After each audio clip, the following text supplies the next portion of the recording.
விஜயா வந்து ரொம்ப சந்தோஷத்துல வந்து இருக்காங்க. ரோஹிணி மூலியம் தான் இந்த ஆர்டர் வந்து கிடைச்சிருக்குன்னு சொல்லிட்டு. ஸோ, அதனால வந்து ஃபர்ஸ்ட் நைட்டுக்கு அந்த அரேஞ்ச்மெண்ட்ஸ்லாம் வந்து பண்ணிட்டுருக்காங்க. இன்னொரு பக்கம் ரோஹிணி வந்து பார்த்தீங்கன்னா, அத்தை பழைய மாரியே ஆயிட்டாங்க அப்படின்னு சொல்லிட்டு சந்தோஷப்படுறாங்க. ஆனா, அந்த சந்தோஷம் வந்து ரொம்ப நாள் வந்து நீடிக்காது. காரணம் வந்து பார்த்தீங்கன்னா, விஜயாக்கு வந்து உண்மை தெரிய வருது. மீனா மூலியமா தான் இந்த ஆர்டரே வந்து ரோஹிணிக்கு கிடைச்சிருக்குன்னு சொல்லிட்டு.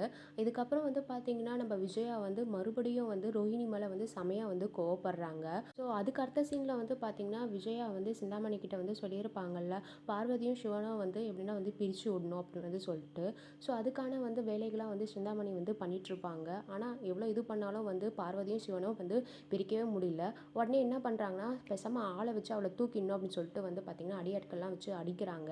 அதுக்கப்புறம் வந்து சிவன் வந்து ஹாஸ்பிட்டல்ல போய் வந்து அட்மிட் ஆகுறாங்க. இந்த விஷயம் வந்து பார்த்தீங்கன்னா, நம்ம பார்வதிக்கு தெரிய வருது. அதுக்கப்புறம் பார்வதி வந்து பார்த்தீங்கன்னா, சிவன போய் வந்து ஹாஸ்பிட்டல்ல போய் பார்க்குறாங்க. அடுத்த சீன்ல வந்து பார்த்தீங்கன்னா, எல்லாரும் வந்து கிளம்பி கிராமத்துக்கு போறாங்க. அங்க வந்து பார்த்தீங்கன்னா, எல்லாரும் தீபாவளி வந்து கொண்டாடுறாங்க.